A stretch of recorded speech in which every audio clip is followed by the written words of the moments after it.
as the year starts to round out, we start to have awards, right? There's an official award show and Fighter of the Year. I think the biggest compliment that you could possibly get is kind of like Entertainer of the Year in the music industry. That's kind of, you got the award show, but that's the one. That's the special one. And I will tell you, my mind is not made up. The common belief is George Masvidal.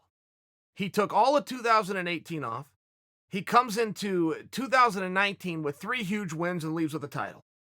And I do believe he is likely to be the one, excuse me, that wins Fighter of the Year, but there's a part of me that pushes back. I'm not so impressed.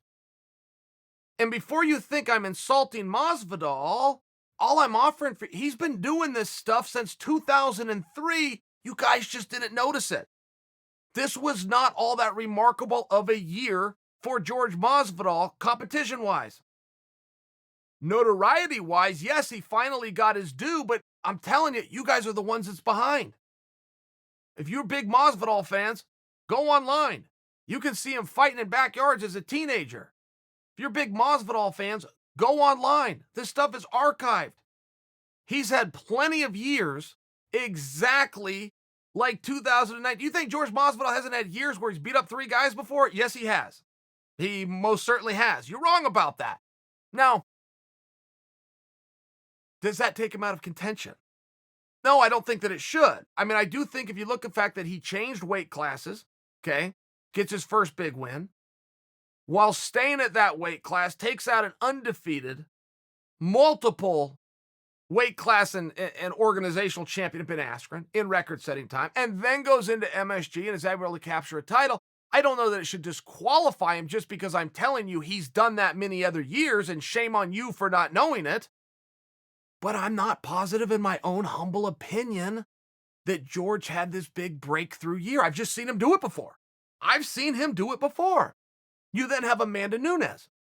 Now, she's only fought one time because technically, if you look at the calendar, her fight with Cyborg was December 27th of last year. So she doesn't qualify for that fight. So she's had one big win. She still gets to have her final say on December 14th. So let's hold the thought there. You have Shevchenko, 2 finishes, 2 fights. She's got to be considered. I think what Henry Cejudo has been able to accomplish can't just go unnoticed. But I think you would have a very hard time if you didn't bring in Adesanya. You got to look at what Adesanya did. First off, his run through MMA, his immersion into MMA, let alone how quickly he got to the top. Then he has the fight with Kelvin, which is the leading candidate for Fight of the Year. So if you have the Fight of the Year and one guy wins, maybe he should be considered for Fighter. But oh, by the way, he then goes into an undisputed title fight, which he called a unification of the interim title, which, by the way, I liked. But he does it in front of a record-setting crowd of 57,000 people. I mean, the pressure that he would have had to have felt, swallowed and ignored, danced his way to the ring, performed to an incredible level. I mean, essentially, he won that fight twice, right? I mean, don't forget, in round 1, the only thing that made it go to round 2 was the bell. Essentially, he wins that fight twice, does everything right afterwards, sets up his next fight. I mean, really sets an example and a blueprint down. I think it would be hard. I think I'm on the right track, and I'm not quite ready. And I do think Amanda, by the way, should get her final say, and she's going to. But I'd like to know what you guys think. Am I on the right track? Is there someone I'm leaving off? Have I at least identified most likely our leading suspects? Uncle Chael, there's no bad guy like Uncle Chael.